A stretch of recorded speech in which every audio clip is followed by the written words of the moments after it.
పాఠశాలల్లో అక్రమ ఫీజులు అరికట్టాలని ఓ విద్యార్థి తండ్రి అర్ధనగ్న ప్రదర్శనతో నిరసన తెలిపారు. నాగోల్లోని అక్షర టెక్నో స్కూల్ వద్ద ధర్మారెడ్డి అనే పేరెంట్ తన పిల్లలకు టీసీ బోనఫైడ్ సర్టిఫికేట్స్ ఇవ్వకుండా స్కూల్ యాజమాన్యం సతాయిస్తున్నారని ఆవేదన వ్యక్తం చేశాడు. తన ఇద్దరు పిల్లలు ఇదే స్కూల్లో చదివితే 6 ఏళ్లుగా బోనఫైడ్ టీసీ కోసం తిప్పించుకుంటున్నారని, కాళ్లు మొక్కినా కనికరించలేదని ఆవేదన వ్యక్తం చేశాడు. నేను 2015లో నా పిల్లల్ని స్కూల్లో జాయిన్ చేశాను. ఒకటి ఫస్ట్ క్లాసు, ఒకటి నర్సరీ జాయిన్ చేశాను.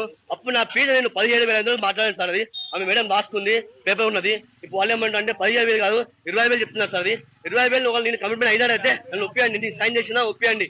ఆ తర్వాత 2016 అండి, 2016 కూడా 25,000 ఒప్పుకున్నాండి. వాళ్ళు 39,000 బిల్లు వేశారు. ఆ బిల్లు ప్రకారం నేను చూపించాను. మేడం మీ స్కూల్లో ఉన్న టీచరే 25,000 పనిష్మెంట్ ఇచ్చిందండి మేడం. ఒప్పుకుంది మేడం, రాసిన బిల్లు మేడం అంటే ఆ మేడం పిచ్చే వెళ్ళిపోయింది. మేడం పిచ్చా జాయిన్ చేశాము, ఆ మేడం వెళ్ళిపోయింది, మేము ఏం చేయలేము, ఆ బిల్లు వెళ్ళని చెప్పారండి. అమ్మ సైన్ వాళ్ళని చెప్పారు. ఆ సైన్ దగ్గర ఎందుకు మేడం అంటే మళ్ళీ ఒక 6 నెలలు మళ్ళీ వచ్చారండి. మా ఇంట్లో ఒక బుక్ దొరికిందండి. ఆ బుక్ స్టిప్ దొరికింది. ఆమె రాసిన రైటింగ్, ఆమె ప్రింటింగ్, ఆమె సైన్ అన్నీ ఉన్నాయండి. అయినా కానీ ఆ స్కూల్ ఒప్పుకోవట్లేదు మేడం. ఆ మేడం ఒప్పుకోవట్లేదు, మా సార్ ఒప్పుకోవట్లేదు అని చెప్పేసి ఇప్పటికి 6 సంవత్సరాలు అండి.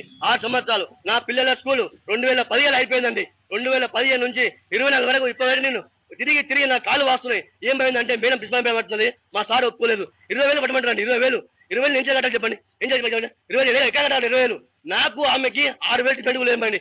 ఆమె అంటే అక్కడ టీసీ ఏమంటే ఆ టీసీ కూడా first class, second class, third class పోయి సార్. అందుకని మాకు ఇంజనీరింగ్ కాదు, ఓ ఇంటర్ కాదు, వారికి లంచం ఇవ్వమంటారు. 20,000 లంచం అంటారు.